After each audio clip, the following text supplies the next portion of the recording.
What is up, everybody? Something a little different. We're talking about the new, to be new, the 2022 Subaru WRX rebuild, 5th gen, whatever it is you want to call it. So before we even get to this, comment down below. Tell me what you think of it. Do you own one? You know, an older gen?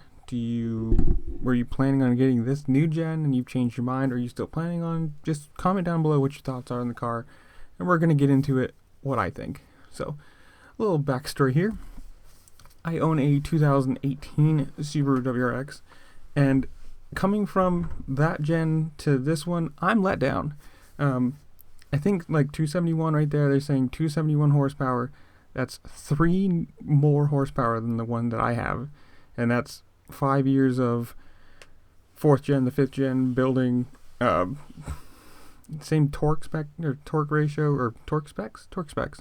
Apparently there's new blow-off valve, so that's good. Symmetrical all-wheel drive, that's a Subaru thing. Everybody has that. From the outside, I don't like it. You've got a smaller hood scoop, so that's not good, because, okay, it's losing more of the aggressive there. You've got those really bad-looking, weird plastic, these things right here, functional air vents. You could have made that out of metal, or just made them part of the fender, not a extra plastic bit, whatever. I mean, I guess it's good for people who want wide bodies, because you're going to cut those things out instantly. That picture right there, horrible taillights. They come from a last gen Subaru Civic. That's it. Not even an SI, just the normal version of it. Aluminum pedals. Everyone has that. The suspension, I think, has like they showed it earlier on. In the video, if you want to actually watch this video, I will link it in the description below. It's like 20% more stiff, 30% more anti-roll, because they have a new front anti-roll bar or something like that. Whatever.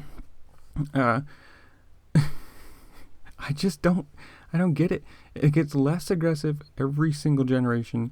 You know, you look at the old Hawkeyes, they had big ass scoops, they had big wings, they were, flared arches, they were just good. And then this kind of, they're trying to make like a semi-sports car, but also a car that, everyone can drive. And I'm going to say this right now. If you're going to buy a Subaru and you're going to buy this one, the CVT version, I hate you. Don't go like an 8-speed manual transmission. Ooh.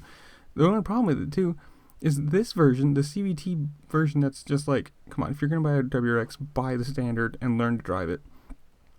This one has all the bits and bobs.